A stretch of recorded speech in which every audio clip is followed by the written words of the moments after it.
Welcome to Snow Talk, where the Snow and Ice Management Association brings you trends, stories, news, and personalities that are shaping the professional snow and ice management industry.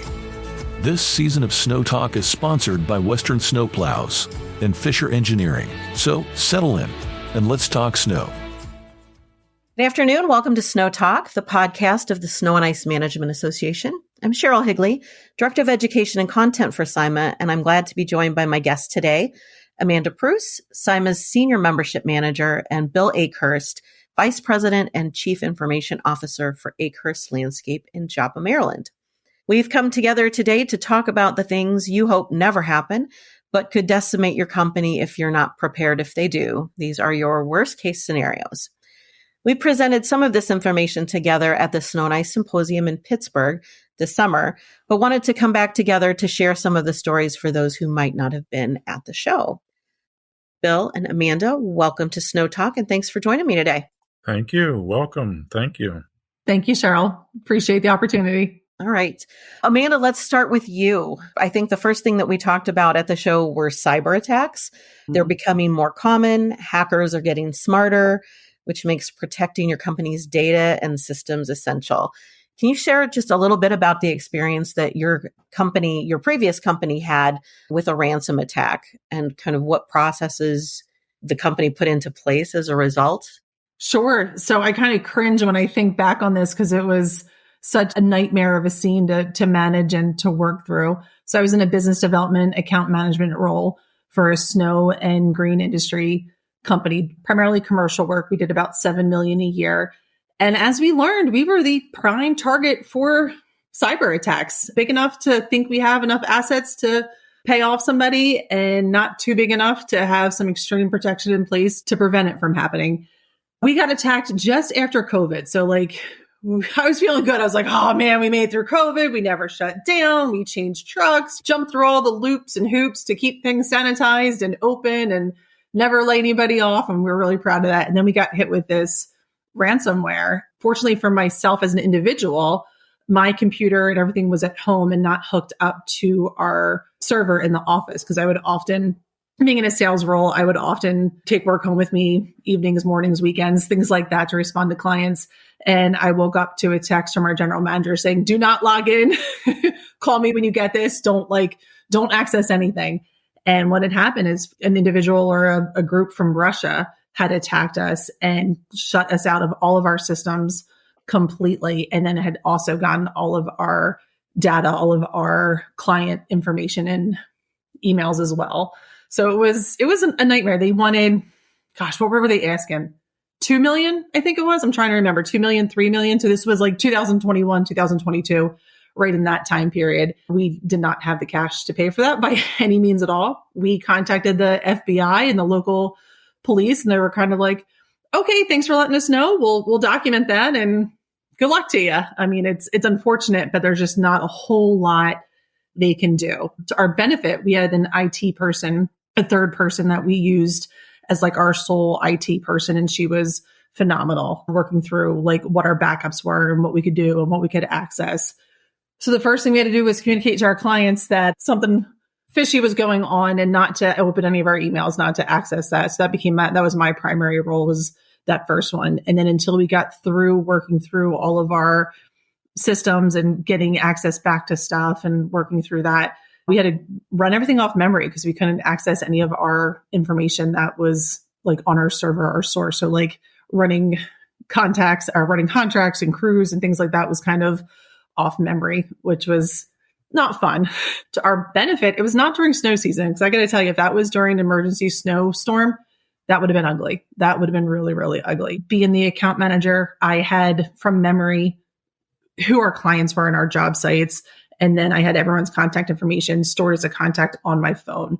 So I was able to like communicate out to key clients and whatnot, what was going on. We're very heavy in HOAs. So I went to the HOAs and just met with them like individually with their boards, like, this is what's going on, when to give you a heads up, that kind of thing.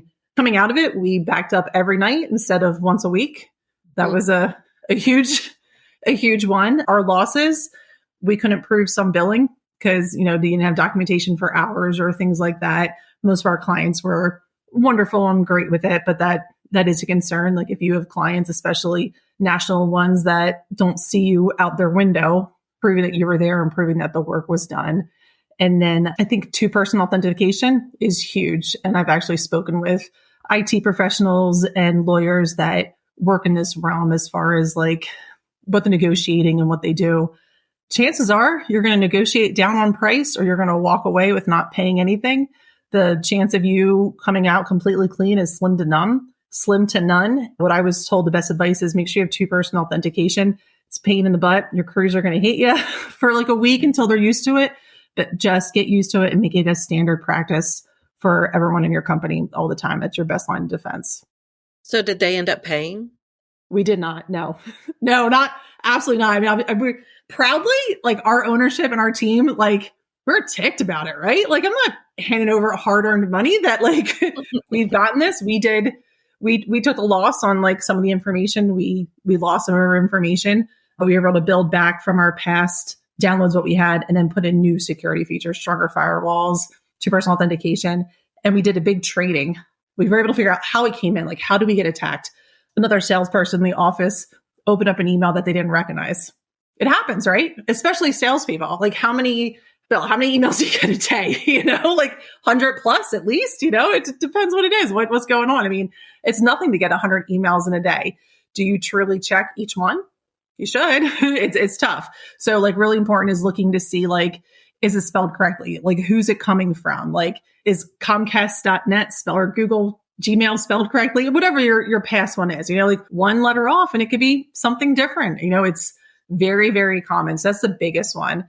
And then we put into like once a month, we would set like our IT person would send a phishing, like a training thing out to see like pretty much like who's the weak link, right? Does anybody click on the email that they're not supposed to? We had a little thing set up in the office. Like if we all passed it, then we had like coffee and donuts and like, okay, good. You guys did well. But we use it as a training thing. Like, are you checking your emails? Are you checking to see who's it from? Like, don't open up attachments from unknown sources, things like that. I mean, it happens so quick. And I got to tell you, we all think we have the best security and we all plan for the worst case because like we know that cyber attacks are so prevalent and so available, but it's more of just being prepared for when it happens, not as much as if it happens. And that stinks to say that, but it's kind of the truth of the way the world is today. The human firewall is the first line of defense. On every occasion, right, Bill? That's it. And yet we still fail. So, but there was some backlash, Cheryl, like, client communication kind of thing, level of trust and things like that. Like I said, we worked with a lot of HOAs. There was a lot of questions to answer coming out of that. Have you had experience with that at your company? We do the testing as Amanda's talking about, and every once in a while something will slip through. So we're very cautious. But a few things that we did specifically was, and I wanted to ask Amanda, when you're talking about the two-factor authentication, that can be a total pain over time, especially with me doing a lot of the IT stuff here. Everything has a two-factor authentication. But was that specific for your emails or was that corporate-wide even to log into a computer? I think I left a point to where all this had gone in, but I've been in positions where it's corporate-wide for anything that you access. Okay. Anything you access at all, right? You're logging in your computer, it's two-person authentication. You're accessing anything in your billing system, 100%. Make sure you have that. And then like, it's really important with your communication, your emails with what's going out. Like I've noticed with CIMA, my email is much more publicly known, like a larger population, and it's in much more public spaces. The amount of spam I get now versus what I got before. So I think depending upon the level of how much you promote your email addresses and market those and how prevalent your company is, you might be getting hit significantly harder. Yeah, so before we had everything in place, we had an email that had come through, and one of our account managers actually opened it, thought it was from a client because it sure looked like it, except it came from a .ru or something that wasn't .com, and it grabbed fortunately, it was strictly something that grabbed his contact list and then threw out It wasn't ransomware, thank God, but it was definitely something that messed him up, as well as anybody that was in his contact list that followed suit and responded to him. So it was, malware that carried forth. Immediately, we put in email identifiers. Proofpoint Essentials is what we're using. It does check every email that comes and goes out of our email system. That seems to have trapped and stopped a lot of it. And as you were saying, Amanda, the testing is very important too, because we want to keep people thinking about this, because as I said earlier, the human firewall is the first line of defense. And if it gets by them, it doesn't matter what you do with hardware and software. You're only as strong as your weakest link, right? That's it. That's exactly right. Well, it's getting harder and harder, because it's like on my phone, like your UPS package is stuck here. Yes. Like, yeah. Did I order something? Was it coming from? Everything looks so legitimate now, even beyond when that email address is not legitimate. Sometimes they can catch you just so easily, especially in our society today, where you can just buy anything you want on the internet, on your phone. It's crazy how. And with AI now, Cheryl, they imitate your voice. Right. Yes. I mean, you can get a phone call from what you think is a family member, maybe from a client, or a client gets a phone call from you thinking it's your voice. Right. You're late on this payment. Give me your credit card information. Like, it happens. Yeah. It happens. It's scary stuff. It is scary. It's scary, and we're just getting started. So let's move on from our cyber attacks to another worst case scenario. Amanda, I don't know if bad luck just kind of follows you around, but you talked about Cheryl, I'm resilient. The fire that just decimated the company. Can you talk a little bit about kind of what happened, and again, some lessons that the company learned from that? Sure. So I was fortunate. I was not an employee at this time, but it was so devastating. The lessons learned from it were taught to me with my onboarding and once I was there. But again, the company I was with had a complete loss, like a complete loss. Fire had started in the middle of the night. Not 100% sure where it came from. Perhaps an external electric box, something jumped and sparked and caught on, but we lost everything. The entire office building, the entire shop, all hard paper files, all computers, everything was lost. The benefit was our trucks were parked outside. We didn't have a large enough shop to have all our trucks and equipment parked inside. Our big operation, not many people store all of their equipment and trucks inside. And fortunately, not every crew leader listened. And some people took their keys home with them instead of putting them back in the shop, or, left them in the truck where they weren't supposed to. But thankfully, those trucks were still able to run, because anything that was parked inside was a complete loss. So fortunately, having trucks outside, we were able to mobilize and move on. And again, this was during the green season, not during a snowstorm, because if that was a snowstorm, what would we have done? Right? How many people have that built in their contract that if our fleet fire, we're not going to be able to come out and service you? It's just, you never think of that kind of thing. So the biggest lessons there was to always have keys in an external place. We had a dupe made for all of our equipment and our keys, and that was kept at ownership's home offsite just in case we ever needed it. But that was huge. I was really proud of the team that was in place there and did everything they could never to default on contracts. They kept things going, right? Which is for a landscape maintenance, like with a couple $1 million of business of work, that's a lot. They were up and running the following day. Like the storm was one night, they had 24 hours that following day. Crews were out and running. We live in a amazing supportive community. It's called Happy Valley. We live close to Penn State University. The community kind of rallied. The fire department that was local were amazing.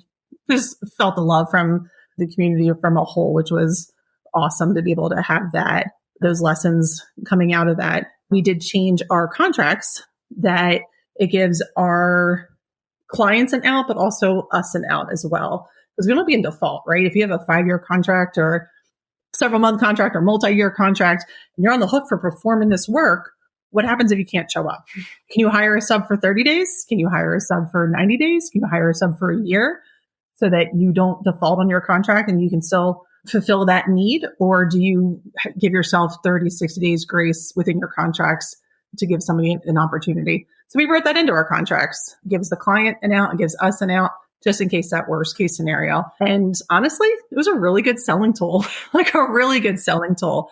As a business developer, I would go to new sites and say, I know it's scary to make a change, right? But we have this built into our contract. If you're not happy with us, if you don't think we're performing our contract what it says it does, send us in writing in 60 days. And if we don't fix it, like we're not going to hold you within this.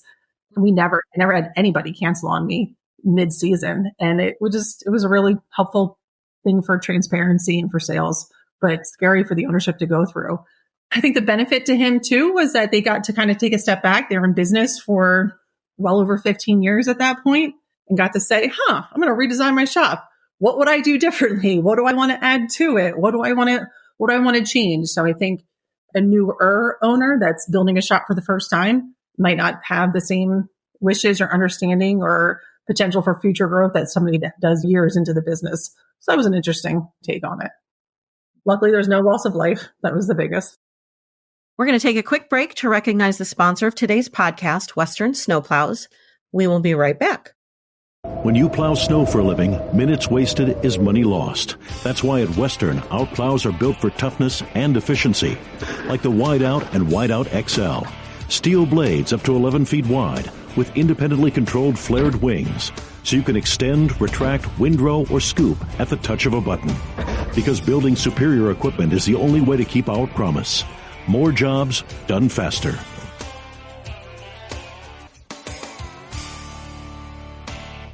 We're back with CIMA's Amanda Pruce and Akhurst Landscape Services' Bill Akhurst. We're talking about your worst case scenarios today. We've covered some pretty traumatic, scenarios in the first half of the podcast. And unfortunately, we're going to go a little bit darker with our next topic. Bill, this is where you come in.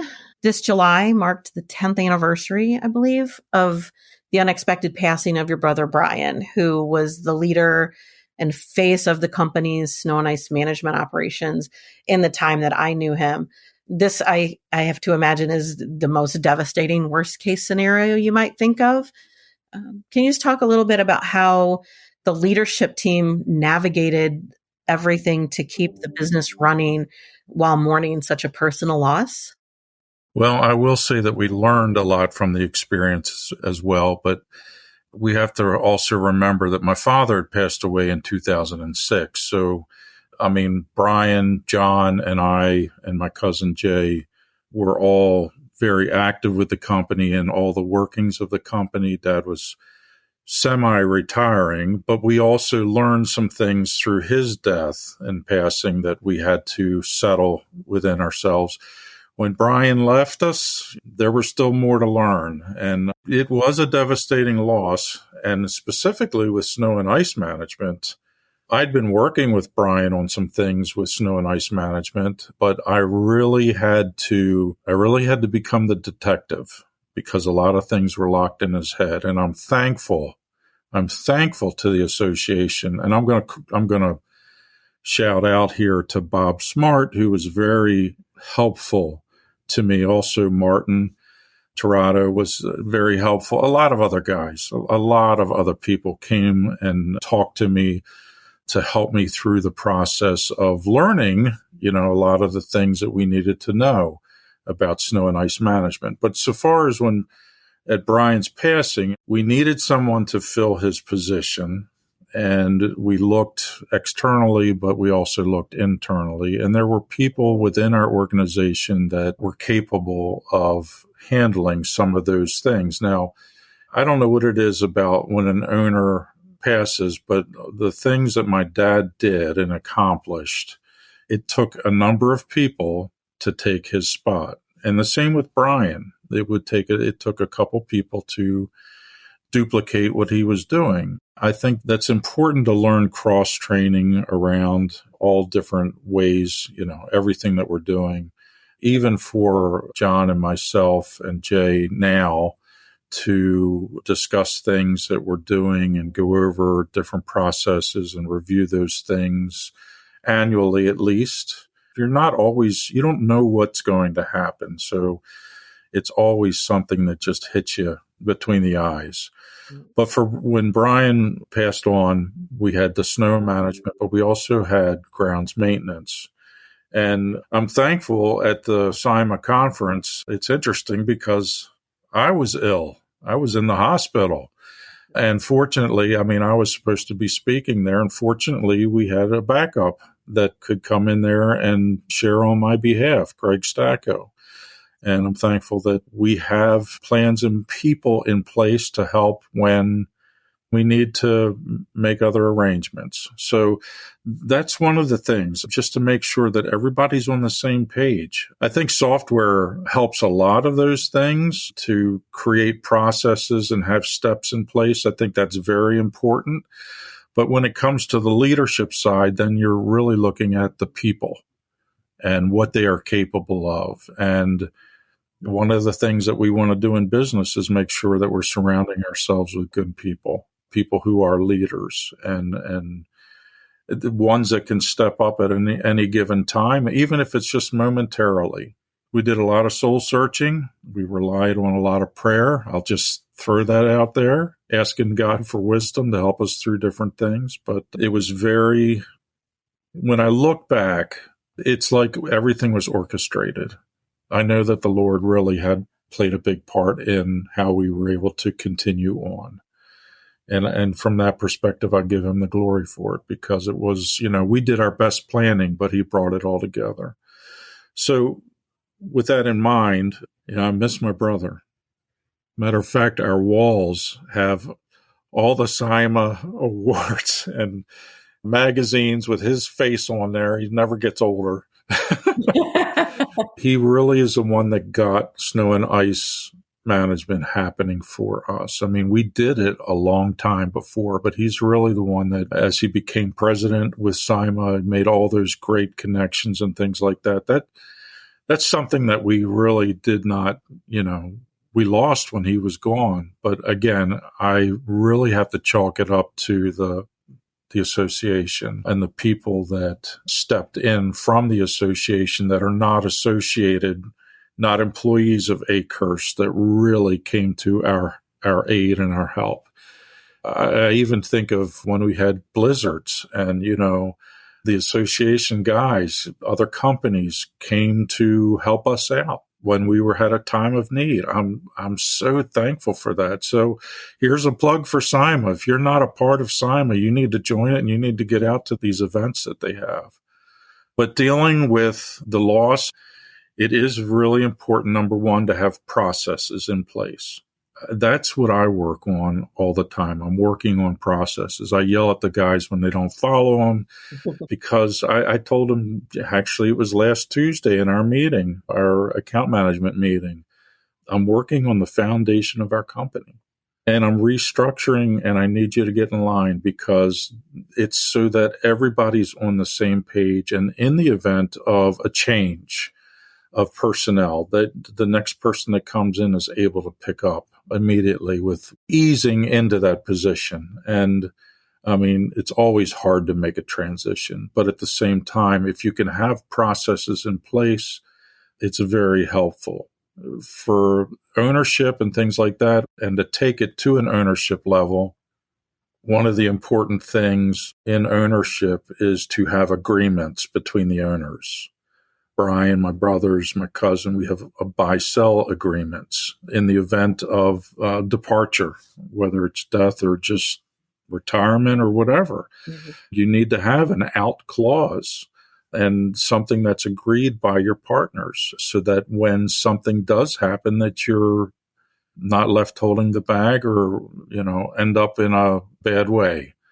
Another thing is key man insurance. We're talking about key people having backup, but at the same time having that peace of mind that if you did need to hire somebody and spend time in training and potentially could suffer a loss, that key man insurance is going to help you get over that little hump that you've got to get over, to make sure that our people get a bigger picture. Not just their own picture of what they're doing, but the bigger picture of what the company's doing. And with that, monthly meetings with our managing staff from field supervisors up. That's what we do. So that, the team leaders, our foremen, their production, they've got a job to do, and people come and go in those positions, but it's our managing staff that we really depend on. I mean, I've got guys here that have worked for us for over 30 years. To lose one of them is significant, even 20 years, even 15 years or 10 years. Somebody that's been with you for 3 years could be so key to you that it would be a devastating loss. So making sure that you have processes in place, plans.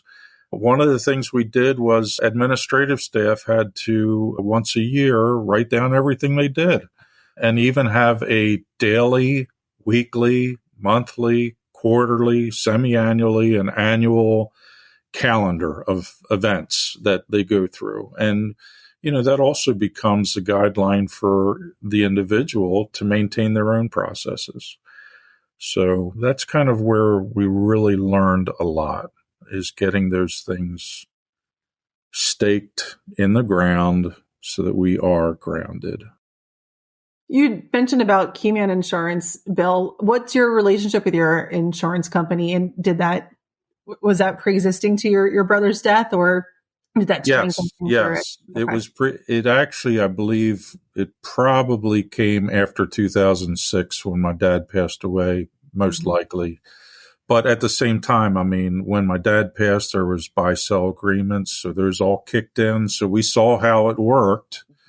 It's never a pleasant process, especially when it's family. I mean, we're a family business from the perspective of management. I mean, that's not totally true. I mean, we do have managers that are not family, but the ownership, from the ownership perspective in a family business, it really is tough. It's tough to go through that loss, but yet life goes on. So we've got to continue. How important it is to have an insurance agent that you trust and have that long-term relationship. Well, and again, I would say that we've had a long-term relationship with our insurance company. We've shopped, and you got to have somebody that asks the right questions. And frankly, we wouldn't have even known what Keyman Insurance was until we did have something happen, and our insurance broker said, "Hey, you might want to consider this." I mean, years ago, they talked to us about cyber insurance, and we bit because we knew it was going to be a problem. And like you said, Amanda, as AI kicks in, oh my gosh, the deception is growing. Let's just put it that way. And it makes it really hard to lock down, to know what is truth a lot of times. So having things in place like that to protect you are going to help. Are they going to handle it 100%? I can't imagine that 100% will be taken care of, but at least you have some assurance with insurance. Let's switch gears again. Everything that we've talked about so far has kind of been primarily focused on the business, the leadership teams, things like that. I want to switch gears now and talk about the unfortunate things that can happen during winter operations. These were stunning to me, that you had a team member who was working along a busy roadway. He had on his high-vis PPE, and he was killed on the job. Can you talk a little bit about that? I believe you said you had training processes in place, but it still happened. So how that morning. So Tuesday mornings we were doing production level training, and that morning the topic was facing the traffic when you're working along a road, so that you could see what was coming and hopefully have something, time. And unfortunately, this particular individual had his back to traffic when someone texting and driving. I mean, it's a shoulder that's not even driven on. So, I mean, it was just totally a freak accident. But at the same time, the driver was at fault because they were texting while they were driving. They went into the side, they hit the curb and hit the man. And that was the end. It was a terrible thing. Training. But, it's an accident. Accidents happen. You can't train against accidents. You can train as much awareness as you possibly can. And it's important. We want to keep that awareness. I guess two ways. From the business standpoint, how did you have to manage that with insurance? I don't know, with the family, things like that. And then separately, the impact it had on your team to lose a colleague like that. Well, I mean, first things first, I remember Brian calling me and said, "Bill, you're not going to believe this," and then he's telling me what happened. And I remember exactly where I was. It's one of those instances. And it just was devastating to me to even think. And immediately I'm praying, it's one of those things. And it was unfortunate because of how it happened.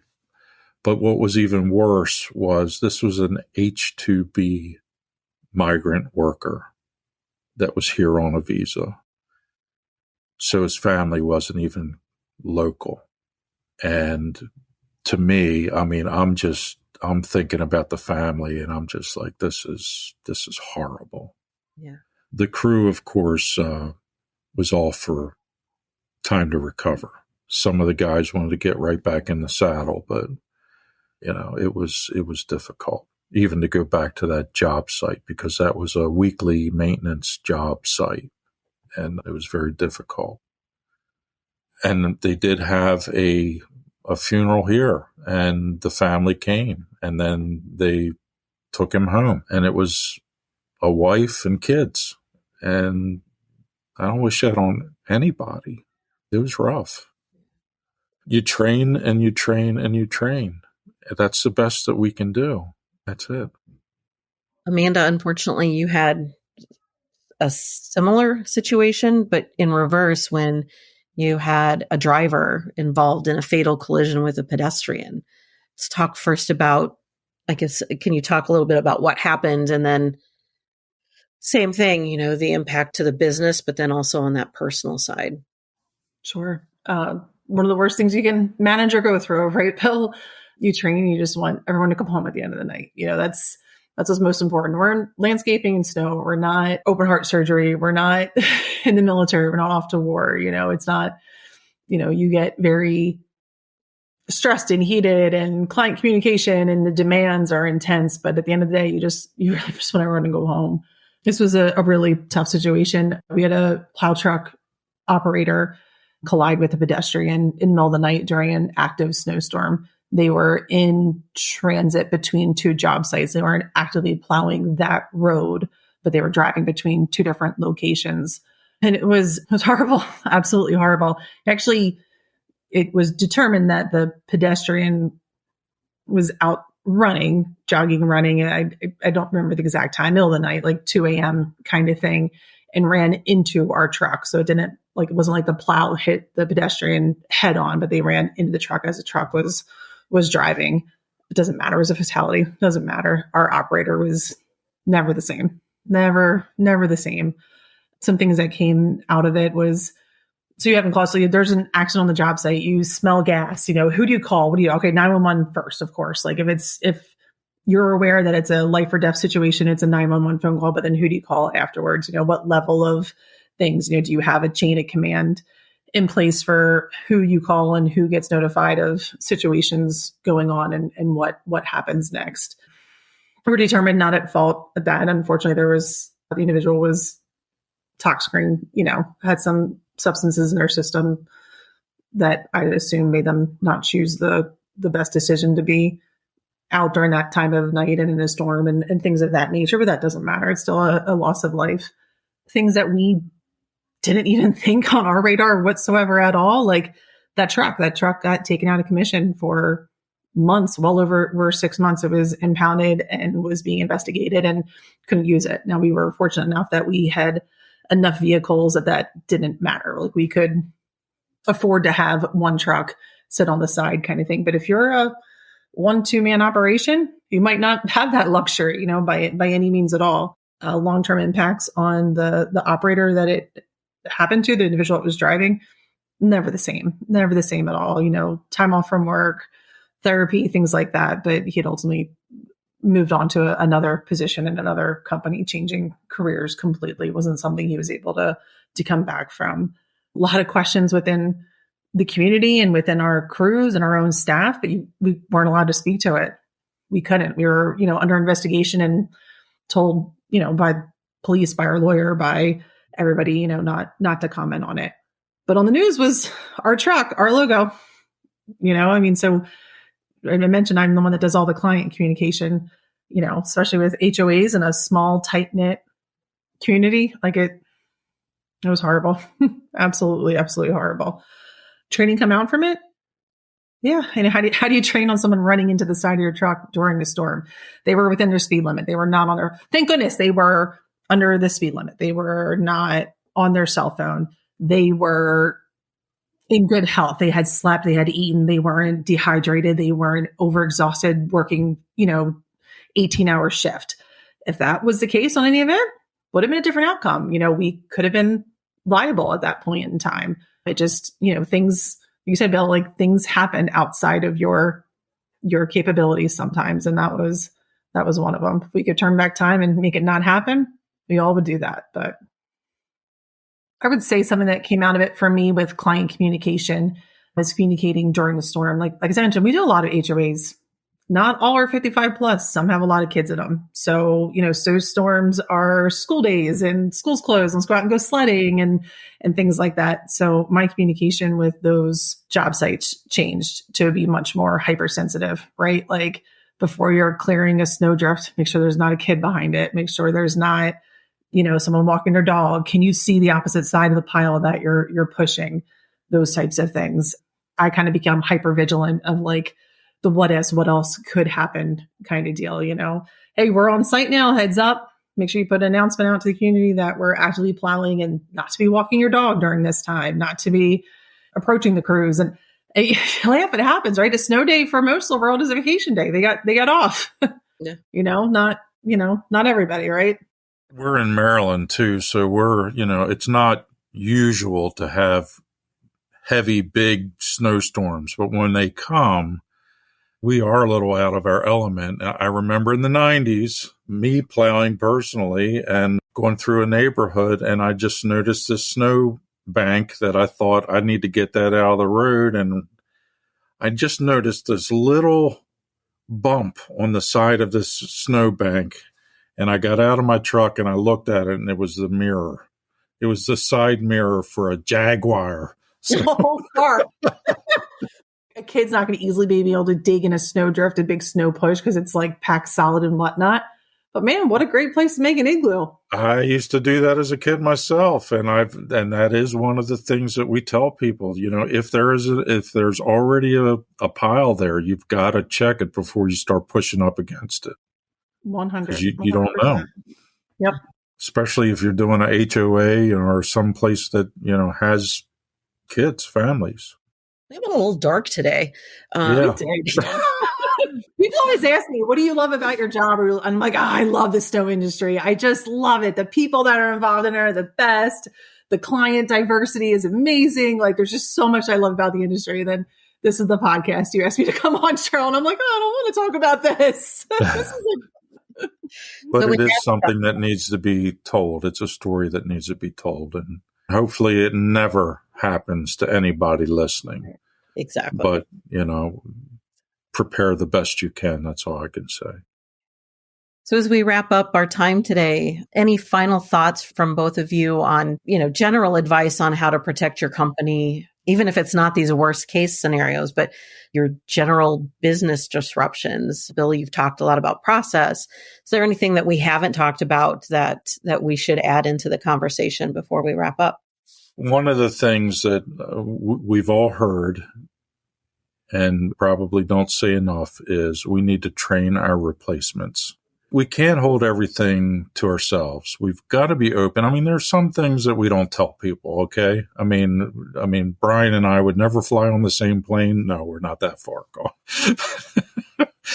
But there are some things that, are very corporate intelligent property or intellectual property that you don't want anybody else to know. But for most things, you need to train your replacement, and everybody should be at least cross-training with someone else within the organization if they're in some sort of a management position. And I'm not saying to rotate people from managing roles to take on new clients and do that kind of stuff, because that disrupts life with the clients, especially if the client really cares for and respects an individual that you've got associated with them.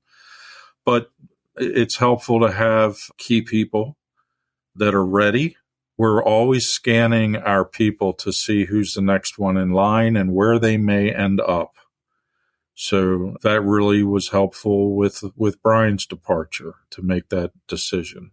And then when a key person left to go work somewhere else, same thing happened. We were able to look within, and we'd already done that process. We do it periodically. Who are the key people? Identify them, and then nurture them. Throw them a bone every once in a while.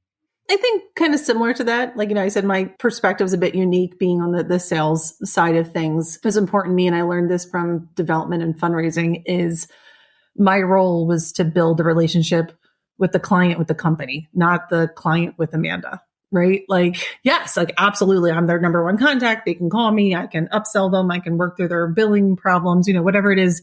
That way I'm accessible to them. But, your goal as an owner, I would think, is to still know all that information, right? Is that being documented somewhere? I mentioned when we were cyber attacked, I was fortunate because I had all the information in my cell phone and all the contacts.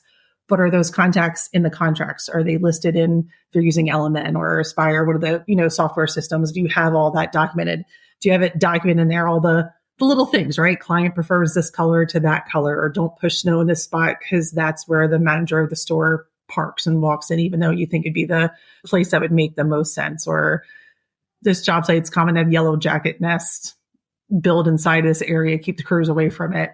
Documenting that stuff, it's all those little details that get into your head you don't think about when asked, how to do that, how often to do that. If you don't set the time aside for your key people to do that, it's never going to fully get in there and get documented. Redundancy and backing up is also very important too. For sure, right? I mean, it's ridiculous how many times we've got things backed up and off-site, especially in the event of to different locations. But it's all important. And with, I don't want to go into another topic, but, on-prem versus cloud and how you handle those things are two totally different animals. But they both need to really be discovered how you can best protect yourself. And that redundancy is very important. I think as an owner, you don't have to know everything or you're not going to be an IT expert. You're not going to be an insurance expert. Make sure you have friends that are, right? Make sure you have contacts. Surround yourself with good people. Yeah. Yeah. For sure. Well, Bill and Amanda, I want to thank you for joining me today for Snow Talk. I've really enjoyed the conversation. I've had it twice now and learned some things both times. I know the information that you've both shared will help our listeners be better prepared in the future. I want to thank again today's sponsor, Western Snowplows. And then before we sign off, I wanted to share a resource with our listeners that we created based on the planning that we did for our symposium session. When you visit the Snow Talk podcast page, you can download a business continuity plan checklist to use to assess your company and how ready you are to face a situation like the ones we've talked about today or different ones, and hope that you use that plan, but then you never have to use that plan, if you know what I mean. I hope you've enjoyed today's podcast. If you did, please share it with a colleague. You can listen to all of CIMA's Snow Talk podcasts online at cima.org/podcast or on your favorite streaming service. Amanda and Bill, thank you again so much. Thanks for listening to Snow Talk, sponsored by Western Snowplows and Fisher Engineering. Check out all of our episodes at cima.org/podcast.